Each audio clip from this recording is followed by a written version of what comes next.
flag. So recording festive song.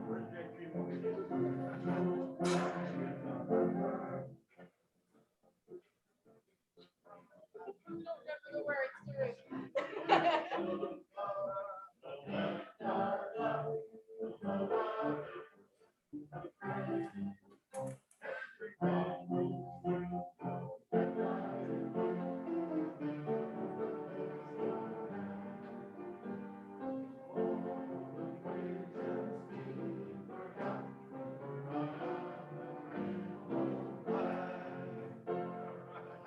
Too bad, guys.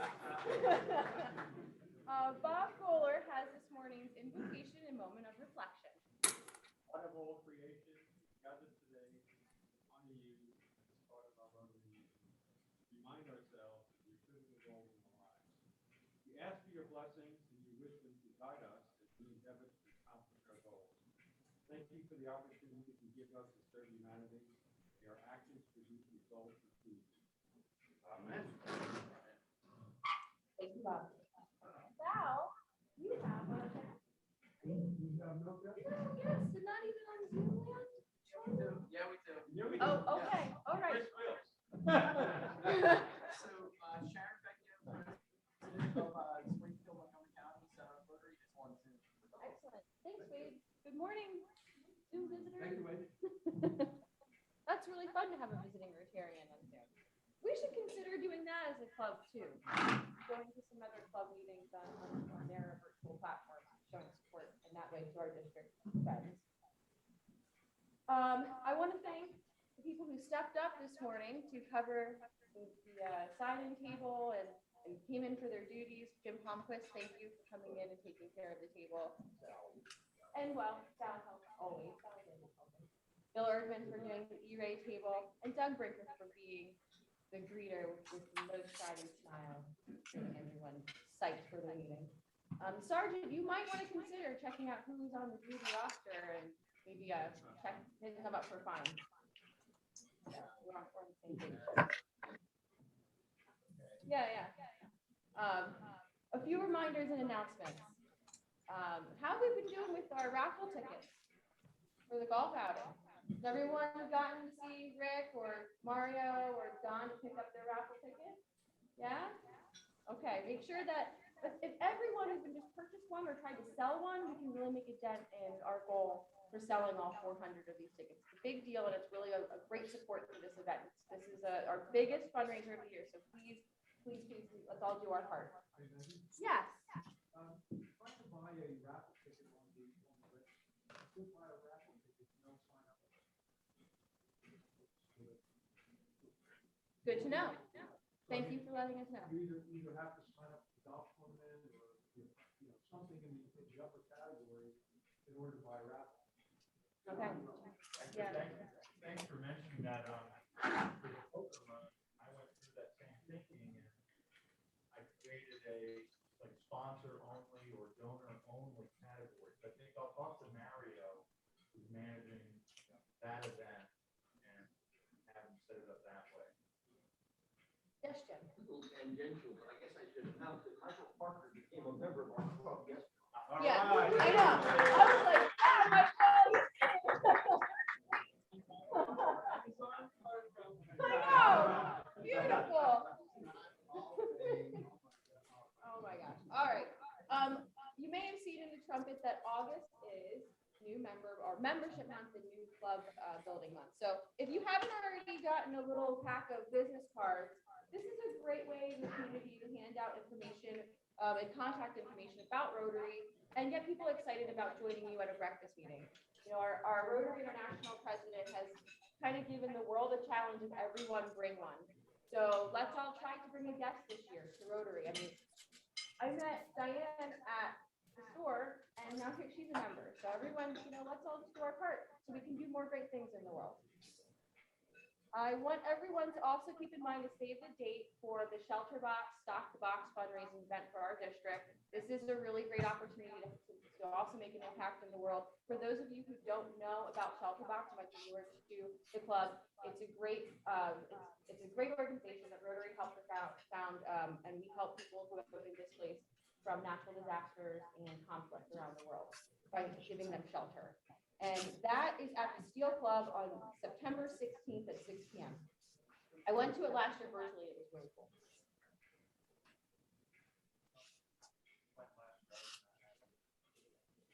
Yeah, what you can do is you can donate a certain amount that will contribute one item to the box or whatever monetary amount you want to do. So you can, it's a tangible donation. You can see how that. All right, one last thing. I want to thank everyone for giving me tabs. This is great. I have a friend of mine, and I kind of switched up where I was taking the tabs just for this batch. A friend of mine's daughter is having a very complicated back surgery at Shriners, and it turns out they also have a tab collection. And while she is a young girl, about 11, 12 years old, facing this very scary surgery, she's decided to collect tabs to give to Shriners. So I thought, the heck with it, I'm going to give all of our tabs for this batch to Kenzie, so she can take them down to Shriners on behalf of our club and really support her in her upcoming surgery. So keep them coming. I'm going to give that to her by the end of September. So bring them over the next few weeks for me so I can have an awesome haul for her to take in. Club announcements. Anyone from golf committee? I have an agenda. Sorry. John. There's seats on the table to remind you about the golf event. That will be the 14th event on the 13th of September. We're at about $17,000 gross raised so far. We only have sold about 75 of those tickets we were sold. So I'm going to get out an email to all of you that you can forward to your family and friends. Get them interested. There's 6 great prizes in there. The smallest prize is a $250 gift card. So you want to get involved with that. Sign up and play golf if you'd like to. It's going to be a lot of fun that day. Thank you, John. Yep. How about Mark from Topless Poker Run? Yes, thanks, Megan. So I probably did catch a few of you off guard with what we call a hook in the industry, advertising industry. So topless here means any bike, trike, or removable top vehicle. So it's kind of a play on what we've seen with some Jeep owners. They'll have stickers on their Jeep that say like, oh, you should see me topless and things like that. So, but we just thought it would be a clever way to kind of market the event. This is the 4th year that we'll be doing it. We actually didn't have the ride last year, but we still did some fundraising. And so we're really excited to kind of get back out, get the community together. I put on each table a stack of business cards that you could hand out to friends and family, or if you're next to a biker at a bar, at a traffic light or whatever. But feel free to do that. The event, just for those that aren't aware, is a ride through Lehigh Valley area. All of the proceeds, we don't keep anything. All the proceeds go to Tales of Valor, which is a 501c3 that raises and trains dogs to give to servicemen and women who are suffering from PTSD. So great organization, and we'd love to have participation. Several of our club members have already stepped up either individually or through their business to be a sponsor. All that information came out in that email, or you can go to the website, pokerrun.emmausrotary.org, and we'd love to have participation from the club. I know that we're doing the golf thing at the same time, but just this calendar year, things are working out that we're a little bit close together. So I know many of you are also just pent up dollars in your wallets and purses because you weren't out and about last year. So I know we can handle two events this year. So thank you for your support. Thank you, Mark. Thank you for your committee for putting that together. Just real quick regarding the golf committee, we had a meeting on Tuesday on Zoom. There were 3 people showed up. So, and I thought I heard it was 57 tickets, not 75. So you may have the numbers. Oh, 57 tickets. We got to sell those tickets. So all right. Big push to sell the tickets. All right. This week, guys, let's do it. Yeah, we need to sell 400 to make some money. Break even points 200. So we're far away from that. So. We got some moves to make, guys. Community service. Karen, do you have any comments? Yes, we have a number of things. We're going to do Make a Difference Day again this year. It will be on October the 16th, which is a good day because that's the day of the Halloween parade, and we always help with the marshalling and that.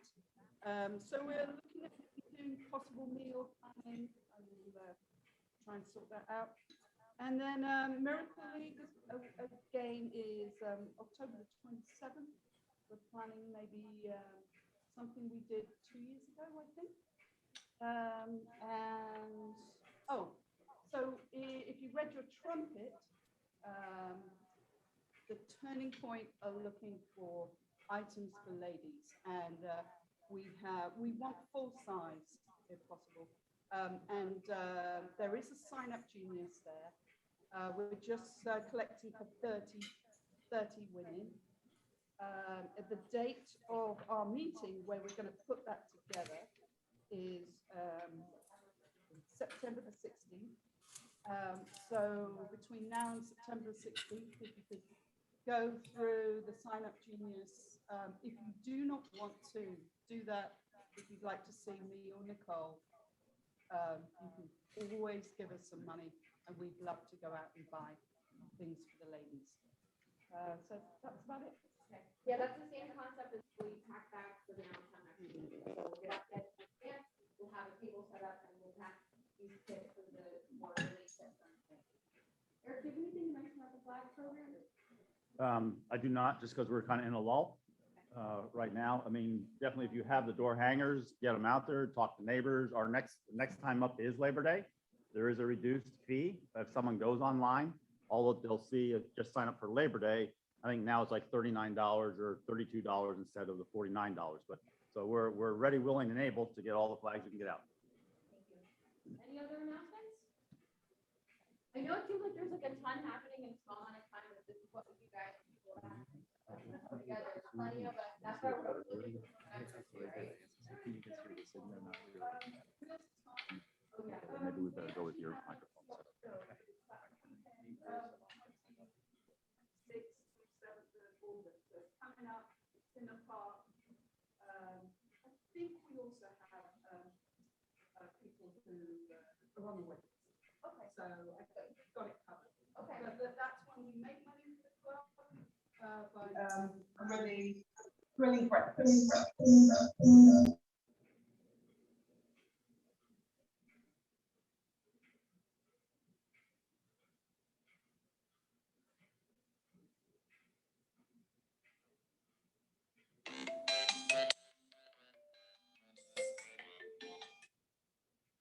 It's a great conversation.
The three prizes. Right, El Presidente, the czar, he wants to give out $1 million of Rotary dollars. Remember, I know we still don't know what we're doing with them, but we're doing something with them, so hold on to them.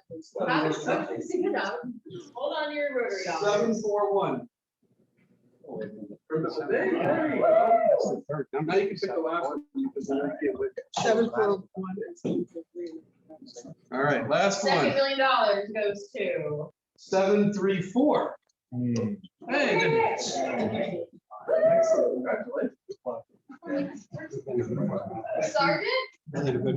you ready? I'm ready. Let's do this. It was very nice of Doug to come in and be his reader, that he's going to have blood drawn, but he did pay me a fine for leaving early, so that's nice. But I'd like to go over the procedure in case some of you, when you come in, you sign your name on the paper, you find your name badge, you put it on, and then you come to the meeting. Right, Roger? That's how you do it? That's right. Yeah, okay, all right. Some people forget to sign their name on the paper, and then I have too many people here and not enough names, and then budget's off. It's there. I did get some fines, like I said, from somebody showed up a tad late. Without a pen. Yes, yes. Fashionably. Everybody, you know, I am disappointed that it took Chris Wills 15 years to learn how to show up on time and wear a pin. So now I don't get any fines from him. So I'm going to go right to happiness. We have happy now. Oh, look at all this happiness. Go ahead, Joe. All right, so I got $2 happy. So this past Saturday, I was at the Kutztown Produce Market, and if you have a chance, go there. It's Americana. So I got 3 baskets of blackberries. So I get home and I'm like, holy mackerel, what am I gonna do for 3 boxes of blackberries? There were 12 containers in each box, right? I gave some to neighbors and what have you. So here's this is an old recipe. I took the blackberries, put them in a jar, a little bit of sugar, and then I took grappa, which is distilled grapes, filled it up, let it sit there for 2 days in the refrigerator, put it on top of ice cream last night. It was delicious. So come over to my house and have some. Yeah. $5 for 2 people in this room who always step up to the plate. Dr. Bob over there, we didn't have anyone to do the invocation. And not only did he step up to the plate, he already had it prepared. Because he's an engineer, as he said, he's always prepared. And the other one is for Eric Block, because talk about service above self, he's the epitome of that. Every week he sets up that computer so that people outside of here, not him, can come and visit us and participate in this meeting. He does it for someone else, not himself. Eric, thank you very much for doing that. That's a village, so that way we wouldn't have it either. I have 15 confession dollars. Last week, I went home and I was getting undressed, changed my clothes, and I found $15 in my shirt pocket. I forgot to put it in to tip the kitty for my dues, for my attendance fee. So I thought I'd give it to Don Bos, because I was whining about not getting money. I'll continue to watch. All right, I think maybe one more. First dollar for you choose the other one. I don't have bad. Why not? I don't know. So I went over the procedure about you have to put your name, grab a bag. I know. All right, okay. So I'm putting in a fine too. Got it. All right. Any other happiness out there? Is there any last ditch Did Mark? effort for happiness? Mark did. Okay. Yeah. All right. So I'll just go ahead. That's usually what I. All right. So a few weeks ago, you'll remember that we heard from Peter Jones about the district initiatives to include diversity, equity, inclusion in a more thoughtful way. So today, Jim Plumquist is in South to update us on Advanced Rotary Club's DEI working groups findings and how we're doing as the Universal Club. I know that they put a lot of effort into this program, and Jim, I want to thank you and for all the work you've been doing. I know it's a lot, and we're going to continue to be worth doing. So I'll hand it over to Jim, and we'll get out of the way.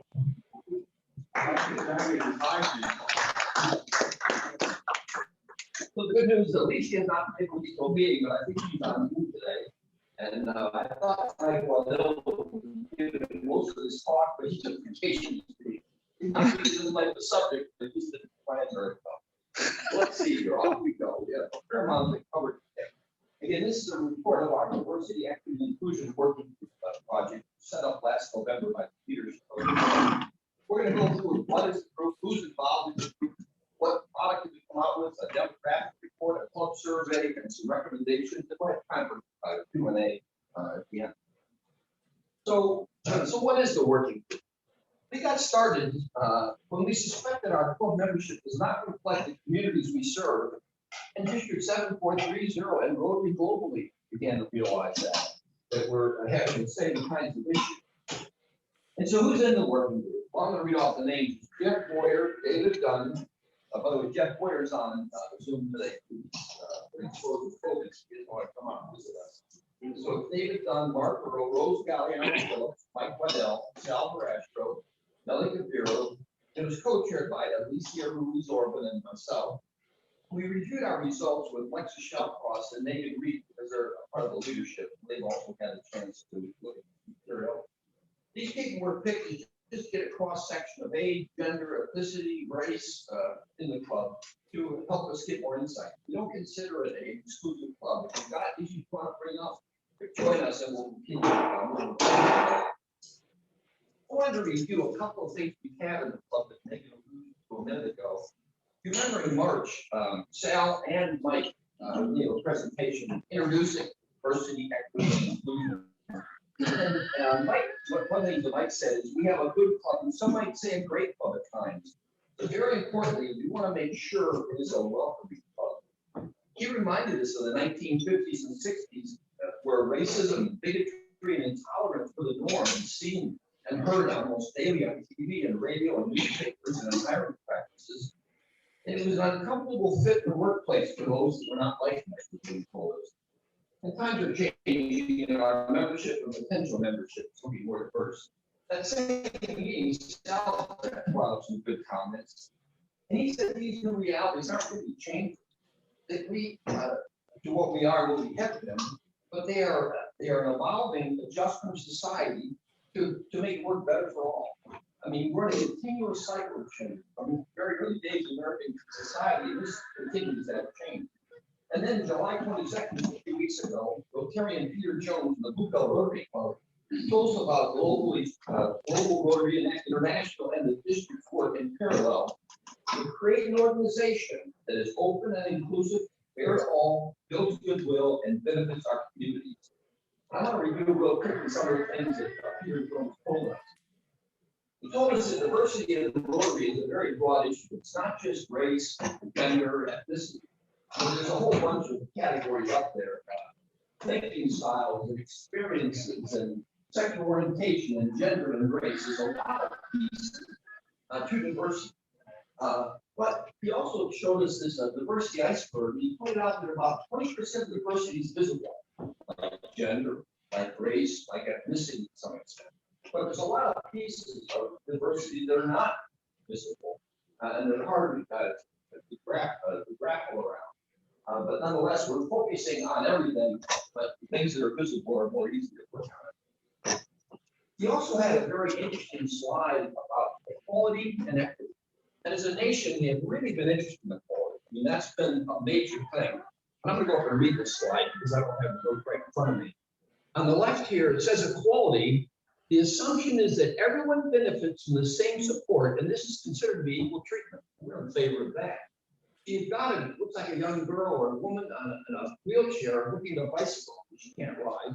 You've got a tall person who doesn't fit their bicycle, a normal sized person on a normal sized bike, and a child on a bike that's too big for them. That's considered equality. But we are talking now about equity. Equity is everyone gets the unique support they need to be successful. So you've got a handicapped person and a hand-driven recumbent bike. You've got a large person, a large bike, a middle-sized person, a middle-sized bike, and a small person, a small bike. Equity is the active removal of barriers to promote fair treatment, opportunity, and advancement for all concerned, regardless of background. I thought those were good slides and help us cover what we need to talk about. The next thing we're going to go into is why we do this work. I'm going to step back and let Sal say a few words. Take it away, Sal. Thank you very much. A couple of things. First of all, thanks, Jim. This is really important. When I first got involved in DEI, I had an idea what it was all about, but I really learned a lot. And I encourage everyone to kind of dig into this a little bit. It's enlightening, actually. But so why are we doing this? There's lots of reasons. First of all, we are a strong club. There's no doubt about it. And I'm not comparing us to other Rotaries. We're a strong club compared to outside this organization. We want to keep it strong. That's one of the reasons we're looking, reflecting back. I'll get into that a little bit later in closing comments. Times change. We all know that, whether we like it or not, we need to change with those times. And it's not the force within us, it's the force without us that causes so many changes. We want to remain strong, and I know we will. We want to make it a better club for everybody. And most, not just us here, but potentially for new members. We want to make it strong for them and a better club. And it's not just us looking at this. It's not the Mayor's Rotary. It's Rotary International. It's the local, our district 7430, right? But it's also outside of Rotary as well.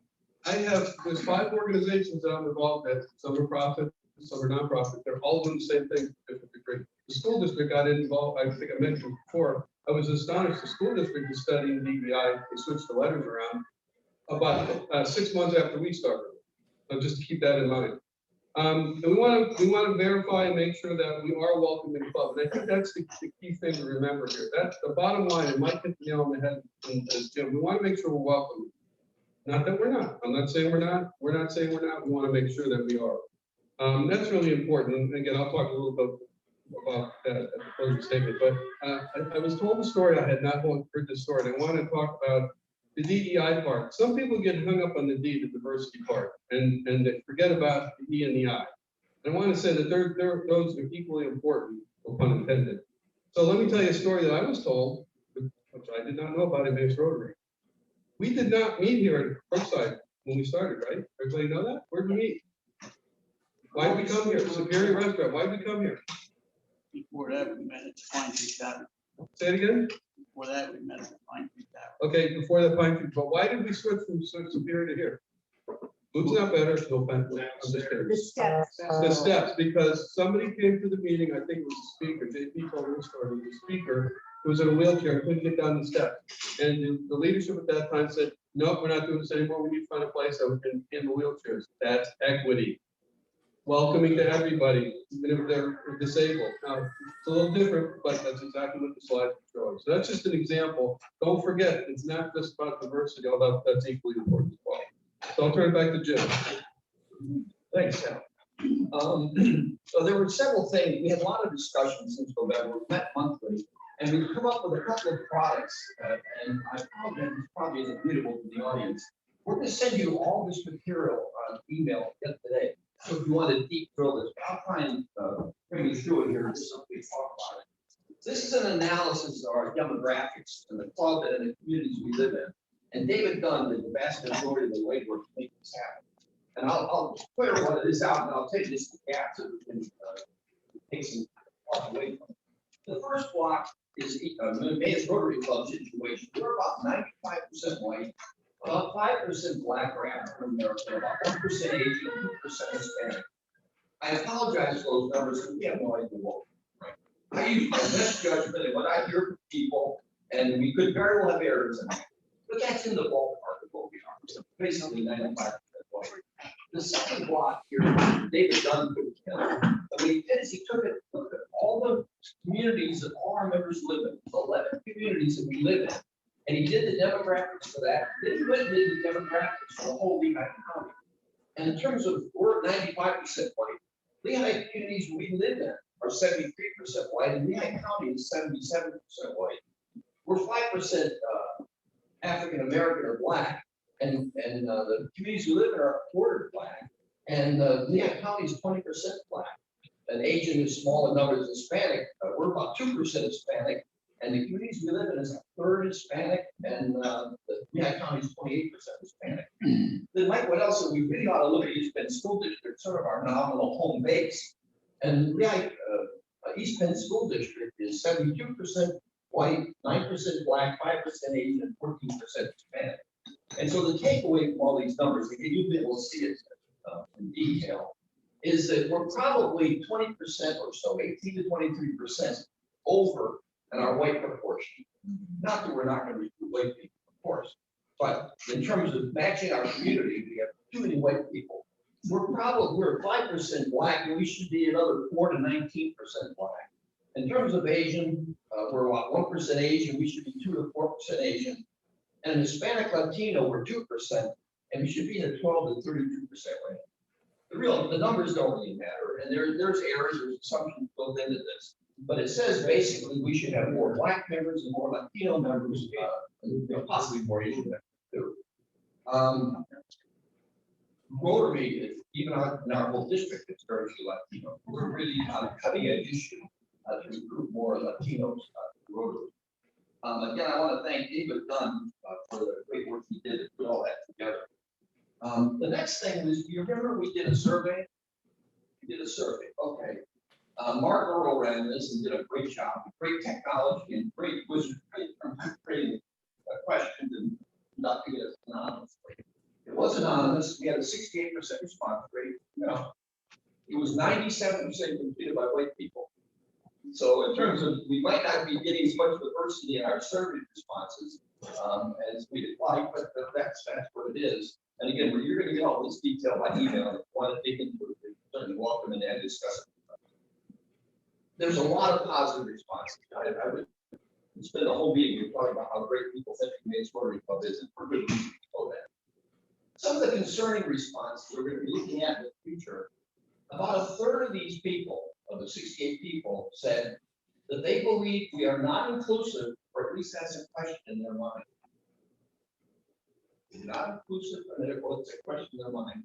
About 2/3 don't believe or question that the Rotary Club reflects the diversity in our community.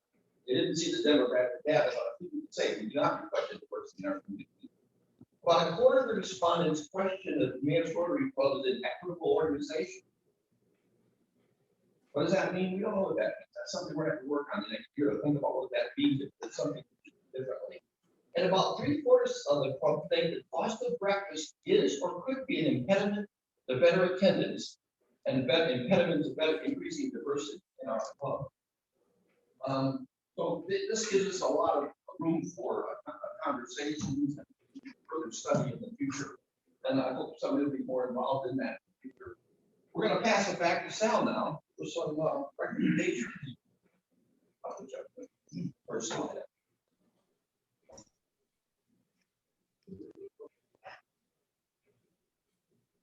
All right. Let me just start off by saying this task group, the task group is just that. It was formed by the club to look into this and provide information and recommendation up the ladder to the executive team, and then we'll take that to the club and say, here's what we found out. No one's made any decisions yet. These recommendations are just that, recommendation at this level from what we talked about. What are we going to do with these recommendations? I'll talk about that.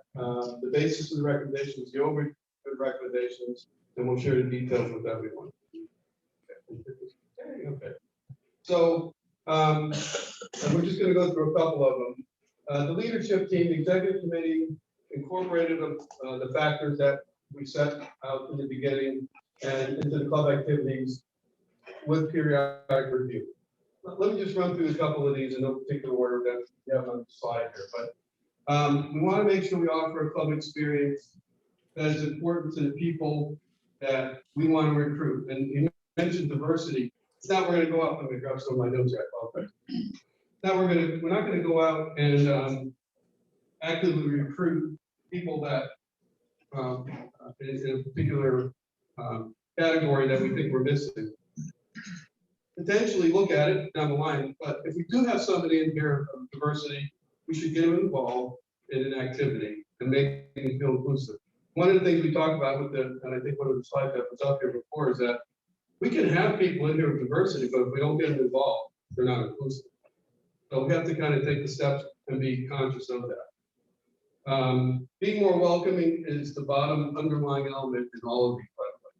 So the second thing is recruiting members from an underrepresented group, as we just mentioned, to be in leadership positions, if they're qualified.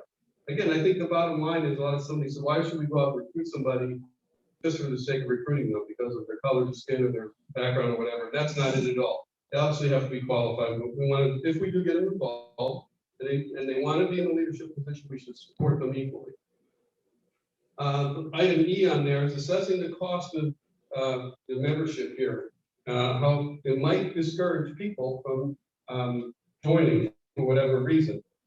This is one of my pet peeves because I think that's definitely one of the reasons, and I'll talk about that later, why people don't get involved in Rotary. Maybe it's a cost thing, and that's fine. That's one of the things that we have to overcome, obviously, because it may be a factor. We don't know that.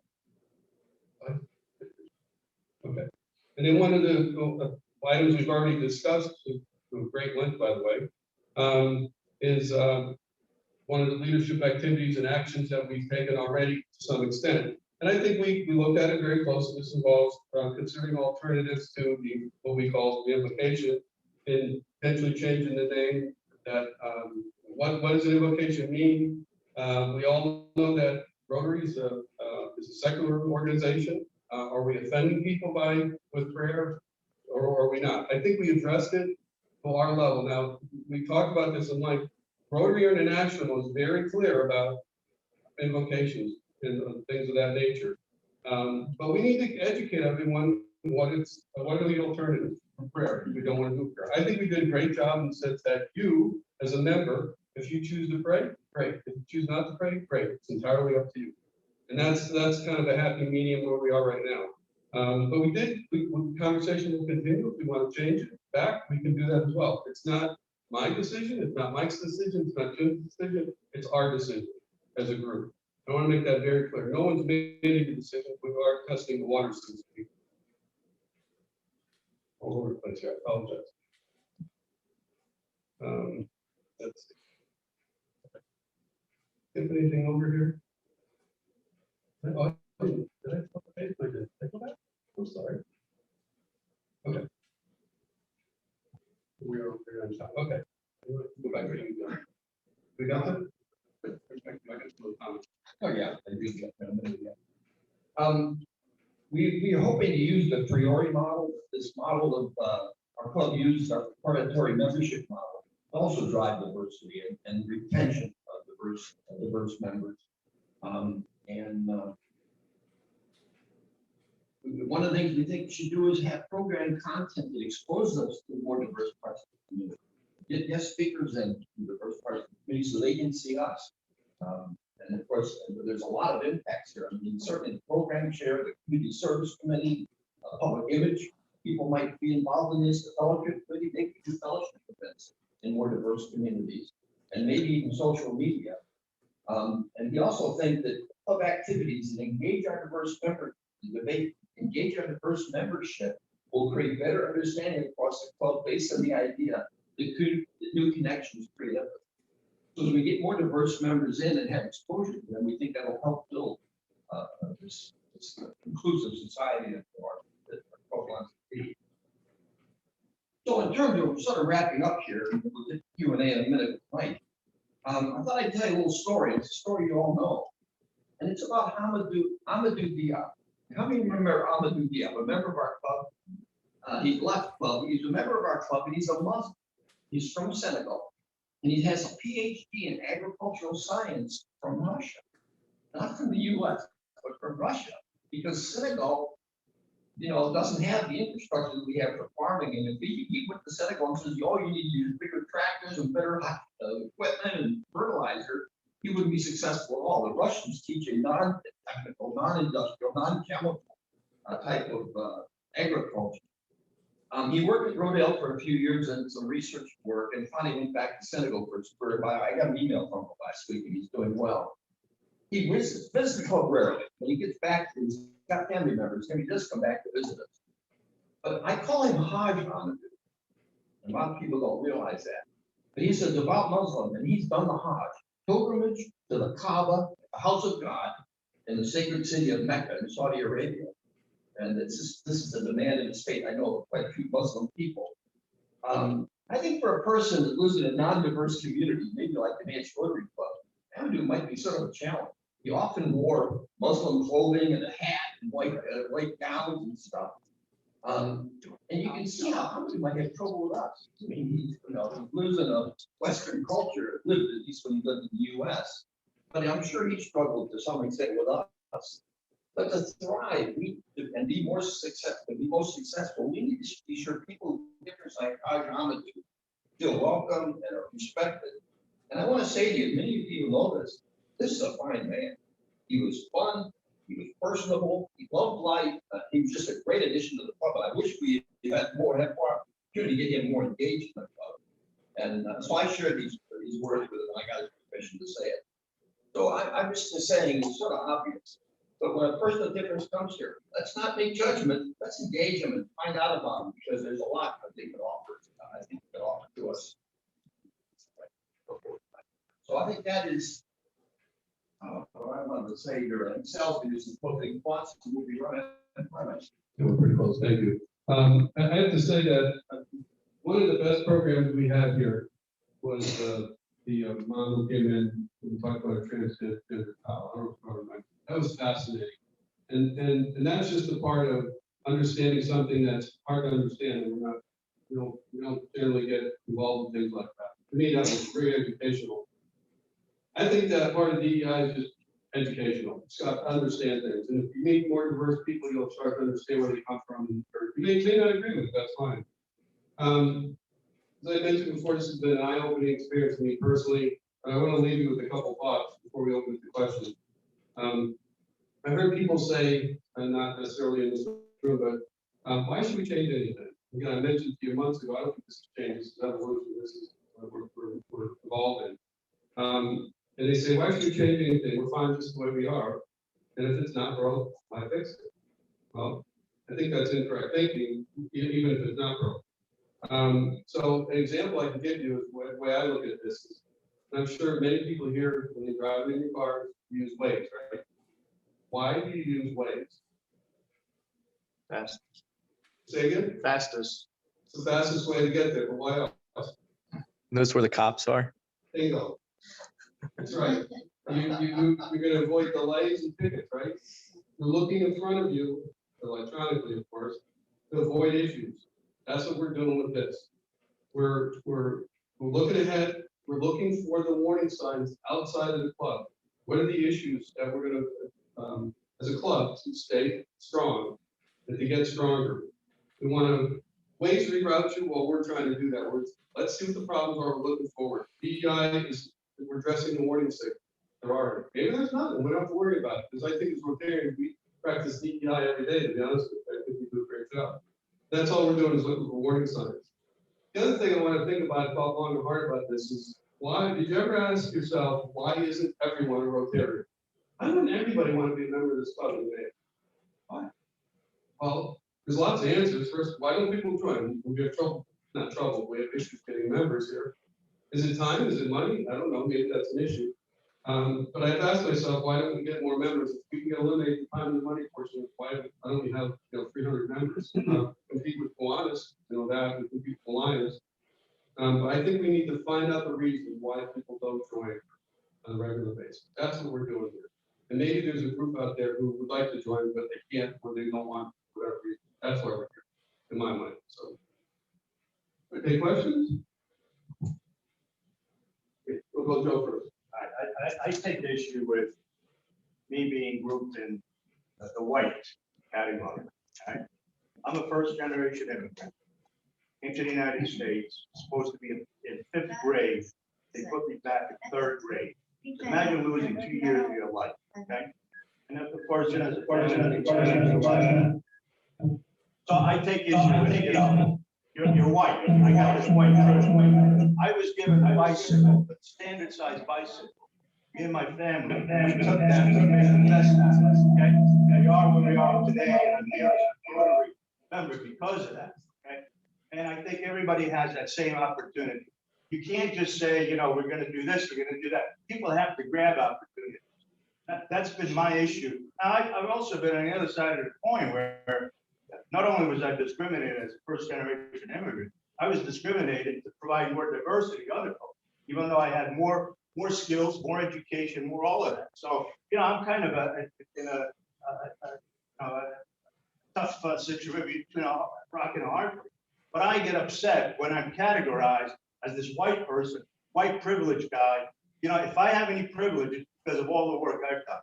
all right? Yeah. And I get very emotional and upset about these things, so I'll just leave it at that. Thanks for sharing that. I didn't want to publish that information, and Mike really said we do need to have some baseline there. Well, I unfortunately, as a realize- country, that's what we do, but, Yeah. you know, I've got my Italian heritage, which is significantly different than white heritage in America. Yeah. You know, and I'm sorry, but there's a lot of people in this country that are in that same category, but we just clump them together because we're trying to focus on everybody else. Okay? One other thing I'd like to say, race is almost gone as a categorization. We're so intermixed and our backgrounds are so different. I wish more people had done the survey because the survey asked what you call yourself. Only 68% said it, against 97% was equal. I apologize, Joe. Well, no, I'm glad you don't need to apologize. Unfortunately, we're society. And you know, we are, America is, you know, we are really a melting pot. And yet, you know, granted, there's been a lot of discrimination and there, some groups have really experienced a lot more than others. Yeah. You know, don't get me wrong, but, you know, we're trying to bend over backwards to fix all of these things. You know, Latinos aren't going to join our club because there aren't that many that's not their thing. Let's be honest about it, okay? You know, Puerto Ricans are not going to join our club because that's not their thing. And there's other folks like that. Yeah, we could be as welcoming as we want to, but, you know, some folks just aren't going to join. Sorry. So Joe's got diverse aspects that we don't all know about, we could assume, but we're glad you showed it. Chris. I was the president back in 2000, 2001 for this club when we moved from Superior here. And without getting into all the details, one of the comments that I received from a former Rotarian was, is meeting at a private country club really what Rotary is all about? And without getting into specifics, we had long discussions at that point in time. What do you think meeting at a private country club, what impact does that have on our diversity, or is there? I'll take a shot at that. I'm speaking for Mike out of school because he's not here to defend himself. But our strategy is country club proud. That's our strategy. And Mike's idea is to spin off a separate club that has a different location, a different due structure maybe, and this is something we have to talk about. But we're sort of committed, I think, to a country club audience here, I think. I do. On the topic of country club, this country club accepts Jews, Italians, women, 1929 women.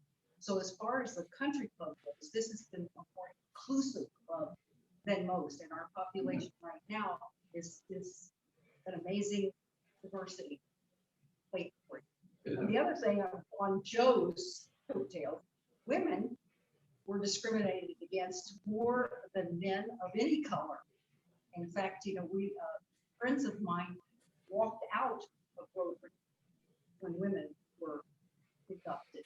So I think that women also we're not necessarily white privileged either, especially women my age. I think women have gotten better breaks now, but they were. And I have to say something, Joe. We're both from the same heritage, and I have the same experience as Joe growing up. And I don't disagree with what you're saying, Joe. I think you learn what you get. I got it. Okay, but that's the D part. You're no offense, you're getting hung up on the D part. There's an E and I. It's really important. And that's what I said before. There's a lot more that goes involved. And well, I can say this is, you know, I've been discriminated against, but not nearly to the level of some people felt. Not nearly, and I'll argue that to the day you die, right? But that's not what this is about. We're not looking to get into that for that reason. Not at all. But it's good to talk. Absolutely, and that's why I respect his opinion, and I encourage it. I think. Well, I'm sitting here listening to the stories, and I'm thinking maybe that's what brings us all together, is the fact that in some way we've all been discriminated against in some form, and that makes us appreciative of the other's problems. You know, I worked, my last industry was an all-male industry where I was discriminated against. There weren't any industrial real estate brokers in the 90s, which is what I was. I had to fight tooth and nail to get everywhere I was in that company. So maybe if you ask everybody in the room, there is something in each of them that has been discriminated against that brings us together as a club. I appreciate those comments, but one thing I wanted to mention, Chris, because you asked a question, I didn't get to answer. I don't think, in my mind, I've not heard any negative thing about meeting here with respect to the reflection on, this is a, a country club atmosphere. I've never heard that from anybody, but that's an interesting perspective. And one question that Meg has asked me to say, if you need to leave, of course, we run a little bit, so feel free to leave. No, you can't. No.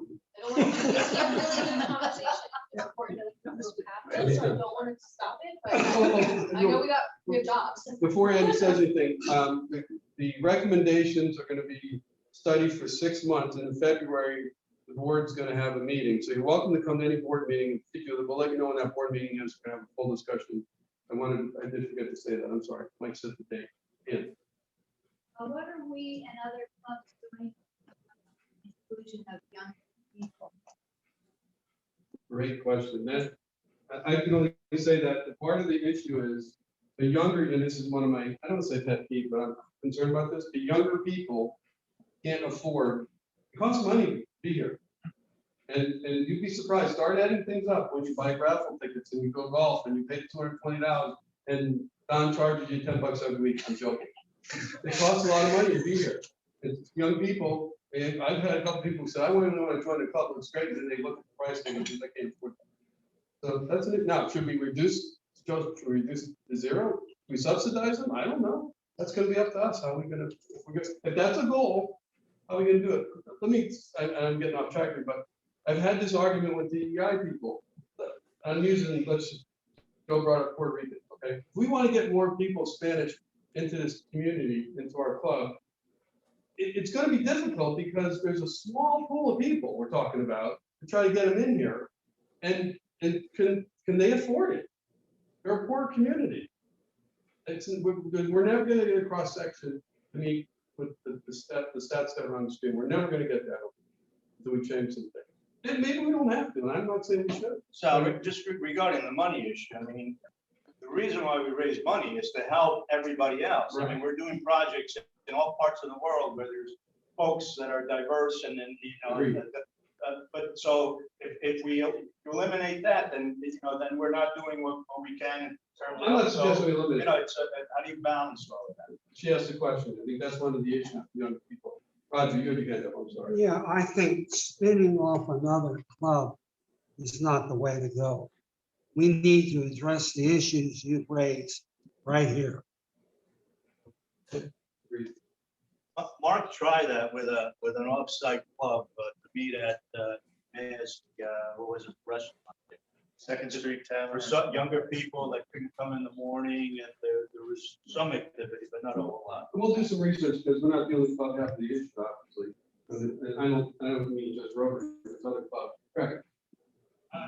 Does the group or the district level spend any other time benchmarking other service clubs and how they're doing and whether they're more successful than we are in addressing these issues? It seems like every organization I'm aware of has the exact same problem and is not making much progress in dealing with it. I don't know the answer to that. I don't think we have it, but I think that we should. I think that's maybe part of our charts to look at other organizations as well. I agree with you. The ones I'm involved with are having the same issue. I feel like this almost seems like you should have a round table, like a separate meeting, all for a long period of time, just dedicated to this sort of open conversation, honest conversation. Really important to get covered to understand each other better. I really think that it's important that we tackle this because the community that we serve, the projects that we have, help people of all different walks of life, diversity, equity, inclusiveness. And if we don't understand the communities we serve, how can we serve them better? So it's important to get people from all different walks of life so that we can have better service projects, do better outreach. Can we let Eric finish up? Yeah, I'm sorry, Eric, but we do need to close out our. Yes, we do. I'm sorry. So that's what I'm saying. Maybe we do this more. Just a quick comment. and I'm extremely guilty of this as well. My wife reminds me all the time of already coming up with an opinion of something. As Joe kind of said, it's not their thing. So if we don't ask them, we don't know, type of thing. And I know there's many organizations that have Spanish folks to a lot of their community. So obviously, yeah, it's their thing. So, but yes, like I said, I'm extremely guilty of as well, forming an opinion long before I've ever done anything. And that's where this helps is backpedal, that stuff I've been raised on, that says, hey, if we don't reach out to them, how do we know whether it's the thing? And let's ask them and have them tell us, yeah, no, we don't do that stuff. Okay, fair enough. How we engage them. One last question. Yeah, go ahead. Let's wrap up. Education is faced with this same issue more than most people will realize. As a former member of the Board of Trustees, Wilkes University, and a current member of the Board of Trustees, Sales University, we're faced with the same issues, the same exact issues. It's almost as if I've heard this before. It's like deja vu. However, one of the biggest barriers to entry we found out in education is the cost of tuition. And I think the cost issue for people on the lower end of the socioeconomic scale for dues and for $15 a week for breakfast and so on is a real obstacle. And maybe you need to end it, you know, with all the money we have tucked away in our, I won't call it our endowment, but in our kitty, so to speak, maybe we look at subsidizing a certain group for a certain period of time to ingratiate people who join. An option. I want to thank everyone for their attention and the feedback. It's very helpful. Thank you. Well received. Thank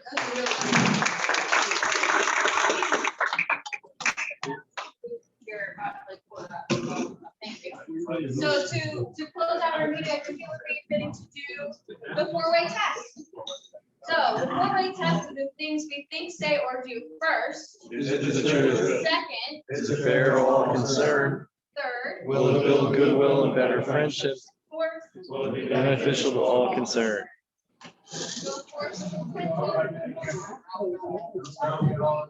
Ring that bell, Megan. Gotta ring that bell. Ring the bell. Come on, Meg. There you go. Sharon, thank you so much for coming today. Really appreciate it. I hope you enjoyed the conversation. Thank you very much, Wade. It was a great meeting. Thanks for having me. You'll get back to